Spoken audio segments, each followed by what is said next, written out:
Baby Ruth, Rocky Road, are you going?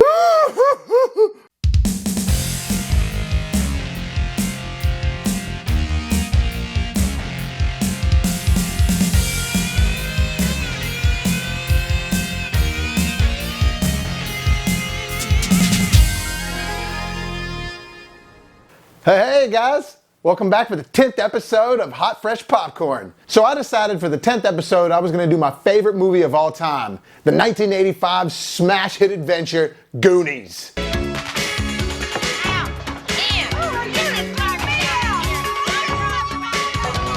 Directed by Richard Donner and produced by Steven Spielberg. Yeah, imagine that. Spielberg teaming up again with somebody else to make another smash hit. And this was released in the same year as Back to the Future, which was produced by Spielberg and directed by Robert Zemeckis. We'll get to that one eventually though later on, don't worry. So the best way I can describe Goonies is it's like Little Rascals meets Raiders of the Lost Ark. Or for the casuals out there, the first Indiana Jones movie. And I just rewatched the Blu-ray of it probably about 30 or 40 minutes ago. There's a really cool documentary on here, about 15 minutes long, and it was a documentary that was filmed back then. But it's really awesome. It shows the kids and how Donner really had a relationship with him and the struggles he had of, directing this group of kids that were running around. While it worked well on screen, obviously, imagine directing a group of kids like that all have their very individual, strong personalities. While Richard Donner said it was challenging, he also said it was the most gratifying experience he ever had. He said it was like a love-hate relationship. He said they became like his own kids. He loved them, but while he was directing, he sort of had to kind of guide them and teach them. It is the most difficult thing I ever thought I was going to get into. I never anticipated what it was going to be like, because individually they're wonderful, they're nuts, they're the warmest, craziest little things that have come into my life. But in a composite form, you get them all together and it's mind-blowing. Still to this day, he says it is his favorite film of all time and the greatest experience he's ever had making movies. And he was very complimentary of Spielberg. He said Spielberg was always looking over his shoulder, but in a good way. He said he was always just having these big kid ideas to come up with, because let's face it, this movie is sort of this like holding on to your childhood, and that's one of the things I really love about it. The movie really has everything. That's why it's my top film of all time. It's a coming-of-age story, it has horror, it has comedy, it's got romance, it's adventurous, it's a little bit of fantasy-oriented, it's a sense of wonder, suspense. It's got stuff in it the entire time for kids and for adults consistently throughout. Definitely one of those 80s movies where it was like kids could kind of get away with saying more than they could now. Oh, shit! Like in E.T., same thing with the whole penis breath comment. It's nothing like that, penis breath! Corey Feldman, who plays Mouth, and Chunk, they're always just having little curse words here and there, and Sean Astin too. Some serious shit here. So Richard Donner was already a really good director. Lethal Weapon, say what you will about Mel Gibson, but the Lethal Weapon franchise is awesome. All four of those movies are really, really good. He also did Maverick, and let's not forget his claim to fame, Superman, which was like the first actual comic book movie. The one where you actually kind of believed it when you were walking out of the theater for the time. Obviously, watching it now and comparing it to modern day superhero movies, it's not gonna hold up the same, but it's extremely nostalgic. A lot of people in Hollywood that became directors hold Jaws and Superman the movie up to be their two most influential movies that pretty much got them into making films. So it made a lot of sense for these two filmmakers to team up like this. But right in the beginning, I love it how it starts off, because the opening, you just see this skull and it's moving away from the camera, and then you see like the letters Goonies like in this cool like rock skull font. It's very quiet. I love the way that they do that, and it just starts off with you seeing this jail cell with the Fratellis in there, and you got the whole thing where he's faking hanging himself and the cop comes in there, and then they escape, and they have that whole thing where they light gasoline around the car and then shoot it with a bullet. I love stuff like that in 80s movies. It's so over the top. Like when every car runs into something, it just explodes. But that's part of the package with this film. That's what movies were back then. They gave you something that made you just really be over the top. Now movies are so focused on being realistic, they forget to sort of take you to a place that you can't be in anymore. And that's fine. If you want to be the person that likes to critique movies on things like, oh, that would never happen in real life. Look, it's not real life, it's a movie. Now, if you're making something like Schindler's List, yeah, you want to be accurate. But if you're making a movie like Goonies, have fun with it. Same thing with the Indiana Jones franchise. I love the fact that those movies are so unrealistic.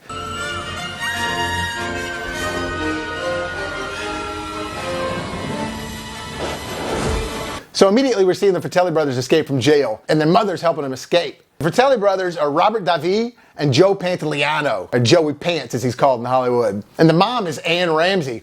Whew, man, that is a salty looking broad right there. Right away as this happening, you get this really quick, short introductions to the characters, but they're like pre-introductions. You get to see Data messing around with his gadgets. You get to see Chunk at that little side shop eating pizza and drinking a soda, and he just squishes it all against the window. And they do a lot of cool things like set up the little bullet holes in the back of the Jeep thing right there. Again, if Spielberg's gonna be a part of something, he's gonna make sure the exposition is really good in these movies starting off and to kind of explain things to you without you even realize it's being explained. You get to see the two brothers, Mikey and Brand, and they're immediately depicting how they bicker all the time, but they're also super close. And they keep referring to this foreclosure that's gonna happen to them, to this whole like area that they're living in. I guess it's gonna be all like wiped out and turned into a huge shopping center or something. Stereotypical 80s scenario stuff. Data's the same little kid that was in Indiana Jones, Temple of Doom, so obviously Spielberg liked him. Wow, holy smoke! Crash landing! And again, with Mikey and Brand, they're explaining little things about the characters, like it's showing Mikey had this funny little speech impediment where he says things wrong all the time. Dictate myself. Let's delude yourself, dummy. That's what I said. And he's got asthma, so it shows him with his inhaler. Brand's like got workout equipment all the time, so you can tell he's like a stereotypical young high school jock. And you get to see the intro to Mouth, played by Corey Feldman, which he's awesome in this. Always got a hairbrush in his back pocket, and he's always just talking shit. And this is where we get to see kind of like the full introductions. You get to see Chunk walking up, doing the truffle shuffle. Data coming through the window with his gadgets, and they're playing like the James Bond music. They do the whole mousetrap contraption where like they do all these different things so the door open to let him in. Kind of depicts that these guys are always hanging out at this house together and they're just tight little buddies, which reminded me totally of the way it was with me and my friends growing up. Some of my friends, their parents were gone or out of town all the time for the summer or just working all the time and just sort of developed this headquarters and a crew. Then it shows the mom get home with the new maid, Rosalita, and she can't speak any English, and it's awesome because she asks Mouth, she's like, Mouth, you speak Spanish, don't you? Show Rosalita around and give her a tour of the house. And while the mom's explaining stuff, he's translating, but he's telling her all the fake stuff. Like he's telling her up here in the attic is where the dad keeps all of his torture sex devices. Showing in the drawers, this is where we keep all the cocaine and speed, keep the marijuana down here. And she's freaking out. She's just really thinking like, this is how America is. Tells her she's going to be locked in the closet with no food and water if she doesn't behave right. No hace buen trabajo. Serra encerrada aquí con las cucarachas por 2 semanas sin agua y sin comida. Okay, Rosie? And again, if you were a part of any group of kids as a kid growing up, any crew that you had, this crew really depicted like all the different personalities that it had, or probably a lot of what you had in your own. And they keep referring to this foreclosure that might happen. One of the things I forgot to say is really funny when Data's coming in to the house doing his little like entrance with his gadgets, and Data knocks over this statue and it knocks the off of it, and it's definitely hilarious because the mom comes in and she's like, what is that? And Chunks is like, Oh shit, what? so funny. And they turn them upside down and it's hilarious. Again, those are jokes in 80s movies that you can't really get away with today involving kids. Brand, the older brother, is played by Josh Brolin. This is a really young Josh Brolin, you know, before Thanos. And it definitely depicts that he's kind of like the big brother leader of the group that kind of takes care of them. And he's having to watch over him while the mom goes out and does some more things. Yeah, and they're told to clean out the attic. So they go upstairs and clean out the attic. And they stumble upon all this cool, fun stuff. And they happen to stumble upon this map and these medallions. Mikey proceeds to go ahead and tell the story that his dad told him about this treasure that was buried underneath Astoria, Oregon, where they lived. And he's telling him about this pirate a long time ago named One-Eye Willie that had this treasure buried. And there's this other guy named Chester Copperpot that had this crew of people searching for this treasure. And he's explaining how they laid booty traps all over the place. Setting booty traps. Booby traps. That's what I said, setting booby traps. That's a hilarious running joke that they keep going with back and forth in this movie. And it really reels you in as he's telling this story. And again, it's like these normal everyday life guys, but it's like, what if there was this treasure we could find? Mikey takes the map with him in the medallion. Well, as they're up there finding it, somebody knocks on the door. They get down there and it's the foreclosure guys, the bastards. Well, the guys leave, and again, it brings up that foreclosure feeling again. They're all sad about maybe having to all move away from each other. That's something that happened a lot of times. Kids would develop like a core group of friends, and like over a period of 2 or 3 years, 4 years, even grow up together sometime, and all of a sudden, everyone having to move away because of some sort of shopping center development starting, or jobs, just layoffs, all that kind of stuff. That happened a lot. But it shows them just kind of all bummed out, chilling out at the house, and they're watching that classic Cyndi Lauper video, Good Enough. Life, which they've incorporated to one of the main songs that's associated with the Goonies film. Mikey and the kids are talking while Bran's sitting there, and Mikey convinces them, you know what, it's time for us to go look for this treasure. And Bran's not going to let us do it, so they tie him up to the chair with his own workout equipment, and they leave. And they take their bikes, but they release all the air in Bran's tires, and he ends up having to chase him down on his neighbor's little girl bike, little kid bike with training wheels. That's funny. And the aerial shots of those kids riding on their bikes in the trees and stuff like that, even though I didn't grow up in the mountains, I grew up in some areas where there was places that were hilly like that and were very tree covered like that. In Louisiana, there's a lot of cool trees, cypress trees and things like that really hug over the roads. Even rewatching it today, I felt like a kid watching this movie. The whole time they're going there, Chunk's always talking about food. He's talking about food the whole movie. Of course, that's why they call him Chunk. But then we get to introduce Annie, Troy, and Stephanie. You know, the douchebag jock, and then the two girls in the film. Which, boy, I had the biggest crush on Annie. Then you have that classic scene where they're pulling up next to Bran, and he's on the little girl's bike, and they grab his hand and like force him to grab onto the car, and they won't let him go. And then he gets flown off the side of the mountain, basically to where he just shows that now he doesn't have a bike.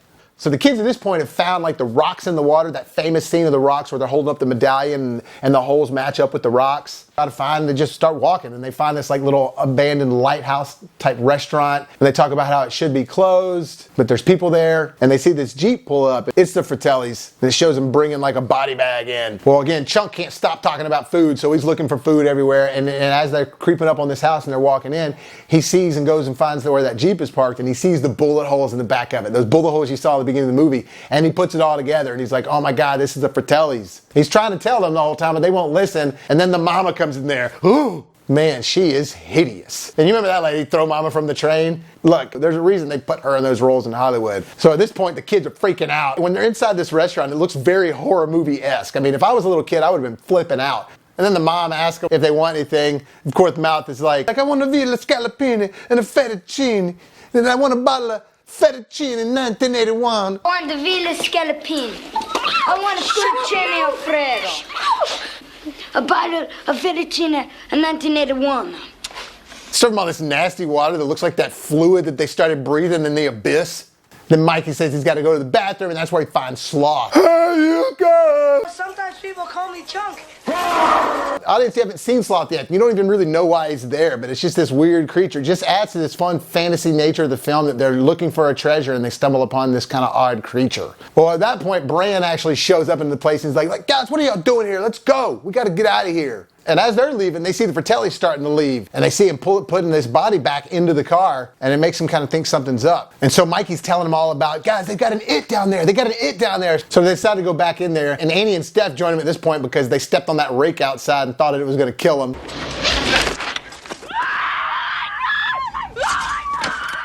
Part's great. And essentially, this is kind of where the adventure begins. And so they keep going further and further and further. They find Sloth. And then he's like, see guys, I told you they got an it down here. And then he scares them so bad, he turns around and they see him and they're like, oh my God. They get scared and they back up into this other room. And that's where they have the freezer in there, and then Chunks finds all the ice cream. He's like, I smell ice cream. I smell ice cream. They knock the water cooler on the ground and they see that water's going into that drain underneath the fireplace below the logs. And then they find that dead body in the freezer. Chunks freaking out. Gets locked in there because the Fratellis come back and they're trying to hide, so they end up hiding in that drain. And this is when it really takes off. This is when they finally decide to go down there and they find, wow, there's something else down here. And that's where Mikey says, it all starts here. So Chunk's able to get out of the freezer and they're able to tell him, hey Chunk, go get the police. He escapes just to get caught by the Fratellis right away. And they take him back to the house, and that's where it starts off with them basically telling Chunk to tell him everything. We'll get to that in a minute. And at this point, they're like, hey, Mouth, your dad's a plumber. What do all these pipes mean? And they find all these pipes. And I love that scene because they're banging on the pipes everywhere, and all this crazy stuff happens above ground, including Troy getting blown off of the toilet and then yelling, Daddy! Daddy! Let's get out of here! Well, the pipes end up bursting and knocking this hole open, and that's where they discover like all these different tunnels and skeletons, and they're just going deeper and deeper and deeper and figuring out more things, and it's getting kind of scary for them. And so when they stumble upon their first skeleton, they see that it's got all these bags and stuff with them, and sure enough, it's Chester Copperpot. So they're like, holy shit, this is real. So they take all those bags and stuff, and at one point they're like, here, take these candles, but you see one of them in there, it says dynamite for later, and they say the word booty traps again. I'm setting booty traps.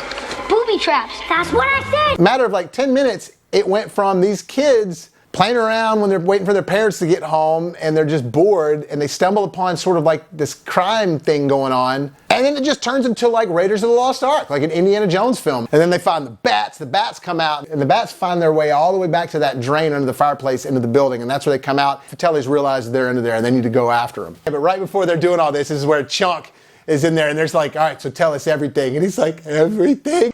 Everything. And he just starts breaking down his entire life, and he's crying, and he tells the story about how he threw the puke over the balcony at the movie theater. Then I made a noise like this.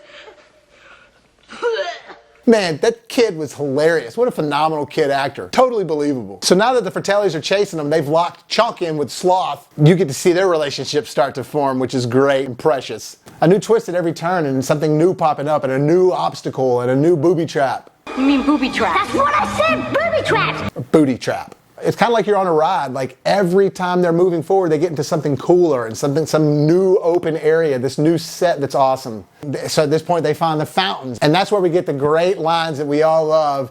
But right now they gotta do what's right for them. Cause it's their time. Their time. Up there. Down here, it's our time. It's our time down here. And also with Mouth. This was my dream, my wish. And it didn't come true. So I'm taking it back. I'm taking them all back. Oh man, I love those lines. They still hold up to me. They're emotional. They all realize that it's the well in the town, the wishing well. That's where all this change and everything is down there for. And Troy shows up, her boyfriend again, the jerk that Andy left for to come and hang out with them. And he's basically offering to pull him up, and they decide, you know what, this is a once-in-a-lifetime chance. We're going to stay down here and take the adventure. And that's where we get that great line of him yelling at Annie. Andy! You Goonies! So Sloth and Chunk now are becoming friends. He shows him being a little scared of him, but then you realize that Sloth is just this misunderstood, big, lovable ogre. His brothers are just jerks. Chunk wants to give Sloth this baby Ruth. They can't reach it, so Sloth is just so enraged with emotion that he's able to break free the chains and breaks them both out. Now they're on after the hunt to rescue the kids from the Fratellis. And the kids are just moving forward. They find some more booby traps that almost killed Davey, but then they find another room because of that, so they keep on going. One of my favorite scenes of the movie is when Sloth and Chunk are going on the same trail that the kids and Fratellis have gone on, and they pass under all those pipes they were shaking earlier, and Sloth just lifts one of them up, and you just hear all this damage and wreckage that he causes in the process, but you only hear it, you don't see anything.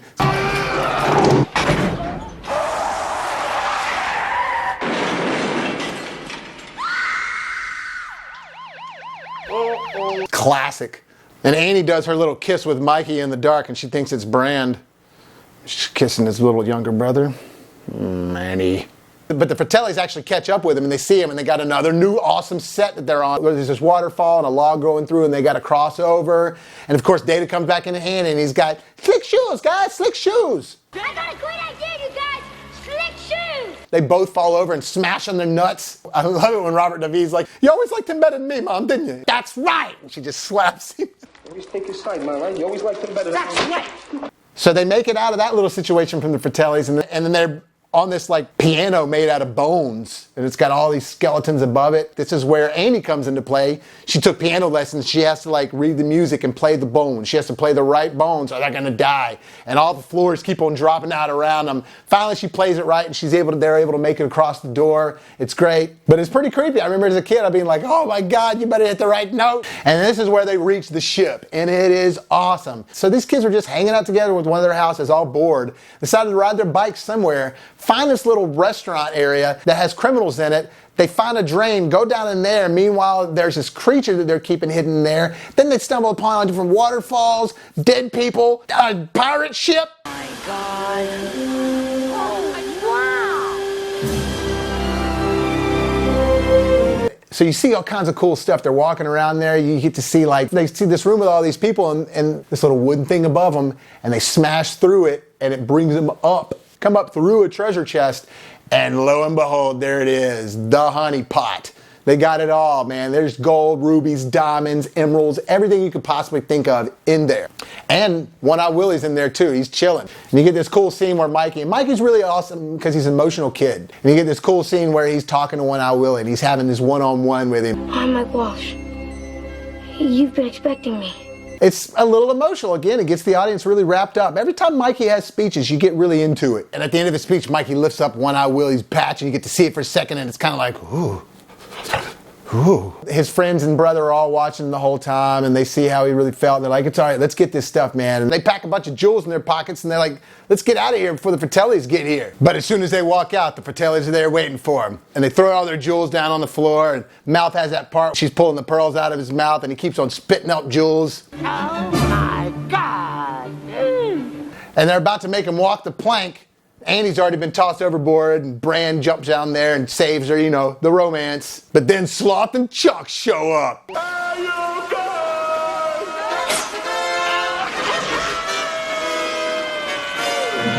And so all the kids jump off in the water at this point to try to get out of there. And the brothers are trying to attack Sloth together. And they're like messing with him. And they try to trick him. Jump rope, Clummy. And he's like, nah, I got this. And he beats him up and everything. And it's awesome because that's when he does the whole dun da da da.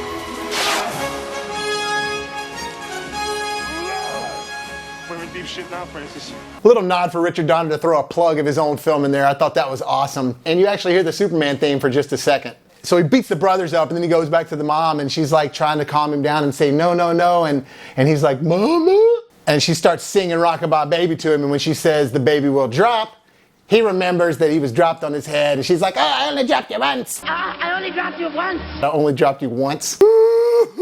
And he gets all mad and just picks her up and throws her overboard. Well, the Fratellis are able to get the mom back up on the ship and everything, and she goes in there and they're getting all the treasure. They're stealing all the gold, and I love it. She has that one line where she's talking and she's like, thank you, Mr. Willie. Thank you. Thank you, Mr. Willie. Thank you. Funny. Now the kids are in the water and all these rocks are starting to fall from the ceilings because the Fratellis set this trap by stealing all the gold out of there to the wrong spots. And so now it's like another trap to prevent somebody getting the gold. Well, they used that dynamite they had to get out of the side of this little hole in the wall where you could see, hey, there's outside. Fun, cool little fact about that, there was a deleted scene, and you can watch it on the Blu-ray I was talking about, where there's like a kraken in there. It's a huge giant squid they're having to mess with, and Data like actually puts this radio in the squid's beak. It's underwater, and honestly, there's a reason they didn't put it in the movie. On the deleted scenes, it looks a little silly. It just wasn't going to play well. It was going to take away from the gravity of the movie that you've gotten to at this point. So, good on them for taking it out, but it is cool that you can watch it on the Blu-ray. Everything is crumbling, and Sloth sacrifices himself, so we think, to hold it and let Chunk get out of there. He's like, oh, I love you, Chunk. And so now you see the outside area, and they're on like beside the beach, kind of where they started. You see these two cops pull up on four-wheelers. Little fun fact, the cop on the right is Richard Donner, the director. Little cameo for himself. So they call everybody, and now the family can pull us up because they've been missing the kids for like a whole day now, and it's a nice little fun reunion. So it starts to kind of already promote this happy ending. And Annie's talking to little Mikey, and she's like, hey, you know, some of those parts on you don't work so well on you now when you grow up. And then she goes and kisses Bran. What a slut! Then the foreclosure guys walk up. All right, Walsh, today's the day, so let's get this over with. Those bastards. And they're like, you better sign it right now. We're taking over this whole property. So they're about to sign right on the beach, because that's what they do. They just follow you everywhere and get you to sign right then and there, like even on the beach, finding your kids that have been missing. Bastards. And then Rosalita finds a bag of jewels. And then when they were in there getting the jewels earlier, stuff in their pockets, one of them poured out the marbles of their marble bag and put jewels in there. And that's the one thing that the Fratellis didn't find. So now Rosalita pulls it up and she's basically saying, don't sign, no sign, no sign, no sell. No what? No right? No payment? No sign! And it's hilarious because they tear up the contract right there, they throw it up in the air, and it's like hundreds of pieces of paper. They do it without even knowing if the jewels are real, if there's any value in the jewels, or even how much it is. But I love it anyways because it's a happy ending you want to see in movies like that from the 80s. And I love the dad's great too because he's like, there will be no signing today or ever. There'll be no more signing today or ever again. As you think it's all over, then that ship comes out and they see it and you get the guy there, holy Mary, Mother of God. And the ship comes out and it's just this really cool scene that just adds a little more sense of wonder and fantasy on top of what you already got. And it's just like now all the parents believe him and like, wow, you guys really did go on this crazy shit. And then you get to see this awesome picture of Sloth and all the Goonies together and like, yeah! And then roll credits, Cyndi Lauper music. Goonies? gourmet popcorn. Well guys, thank you so much for tuning in again for my 10th review here of Goonies, my favorite movie of all time. So the first 10 movies I did were super influential movies for me as a kid. Now I'm just gonna start winging it and just trying to see what you guys want and theming things out a little bit. So before October hits, I went a little bit more lighthearted. I did a poll for you guys to see if y'all wanted me to do the 6 movies in the Alien franchise or 6 of my favorite John Hughes films. Well, it beat out like a landslide. John Hughes it is. Join me for the next one. Is going to be 16 Candles by John Hughes.